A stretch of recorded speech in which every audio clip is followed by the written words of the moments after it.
we discussed how the Upanishads are stating that the Supreme Absolute Truth is known in three cases. The first case is Yato va imani bhutani jayante. Yataha, the ablative case. Now you look at the Bhagavad Gita. What is Krishna saying? Mattaha sarvam pravartate. Aham sarvasya prabhavo mattaha sarvam pravartate. Yataha bhutani jayante. Mattaha sarvam pravartate. Yataha mattaha. The question, what the Upanishad said, Yataha, from whom, that Brahman, from whom everything is emanating, Krishna is saying, Matta Sarvam Pravartate. Krishna is that person from whom everything is emanating. Now, the second case you take, Yena Jatani Jivanti. Krishna says in the Bhagavad Gita, Maya Dhikshena Prakriti Suyate Sacharacharam. Yena Maya.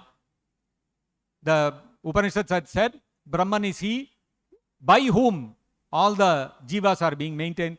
Krishna is saying, Maya Dhikshena Prakriti Suyate Sacharacharam. This whole material nature is being maintained because of my supervision.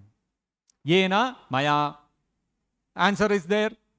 Now the third case of the Supreme Absolute Truth, what is that? Yat Prayanti Abhisammishanti, in whom everything enters into at the time of annihilation. What does Krishna say in the Bhagavad Gita? Sarvani bhutani yanti mamikam kalpakshaye. Yat prayanti, Krishna is saying, mamikam yanti. So there is a direct correlation between what the Upanishads are saying and what Bhagavad Gita is saying. Whatever Upanishad is saying, pointing out this is the characteristics of the Brahman, Krishna is saying all those characteristics are belonging to me. Krishna is saying it is belonging to him. Therefore, we can easily conclude that whatever the Upanishads and Vedantas are stating is, this is the Supreme Brahman, that is Krishna only. It is not anybody else. Not only that, you look at even the Puranas, like the Bhagavatam, the Srimad Bhagavatam, there is a wonderful pastime of Gajendra Moksha.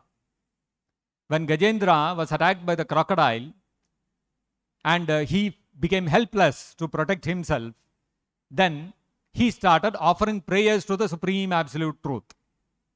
In his whole list of prayers, if you see, he does not refer to any personality. He does not refer to Vishnu, he does not refer to Narayana, he does not refer to Shiva, he does not refer to anybody. But at the very beginning of his prayers, what does he say? He says, Yenedam yataschedam. So he says, what is the beginning of that verse? Yasmin nidam yataschedam yenedam yaidam swayam. You see, the same three cases, Gajendra is also using. Yasmin idam, from whom this idam means this material universe is emanating. Yataschedam, and the yataha, from the who is the source of this creation. Yasmin nidam, because of whom this in whom this material universe is located. Yasmin nidam means in whom this material universe is located. Yataschedam, from whom this material universe is coming. Yenedam, by whom this material universe is being maintained. Yasmin nidam yataschedam yenedam. The Katha Upanishad also said the same thing, that Yataha imani bhutani jayante yena jatani jivanti yat or yasmin prayanti abhisamvishanti. Same three things Gajendra also said. Yasmin nidam yataschedam yenedam yaidam swayam. And he offered prayers like this, that Supreme Absolute Truth, who is the source of everything, in whom everything is resting, and in whom everything and by whom everything is being maintained, like this, and who is the master of the three modes of material nature, like this. All his entire prayers is like this. And finally, hearing his prayers, who appeared on the scene? Was it some impersonal Brahman? No. Was it Lord Shiva? No. Was it Ganesha? No. Anybody could have came, but none of them came. Who came was Vishnu. Vishnu appeared on the spot when Gajendra started praying, Yasmin nidam yataschedam yenedam yaidam swayam. I am surrendering to that Supreme Absolute Truth, who is the source of everything, in whom all of the entire creation is resting, and who is maintaining this creation. That means he was referring to the Supreme Absolute Truth as described in the Upanishads. And in response, who came? Vishnu came. So we can clearly see that it is Vishnu or Krishna who is the Supreme Absolute Truth. Therefore, when we take the Upanishads and the Puranas and the Smriti Shastras together, then we can clearly see who is that Absolute Truth.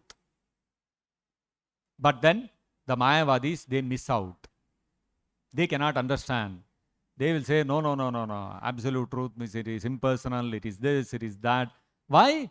Because Krishna says, Abuddhaya, because they have no brains. That's the only simple reason. They have no brains. Therefore, they cannot understand.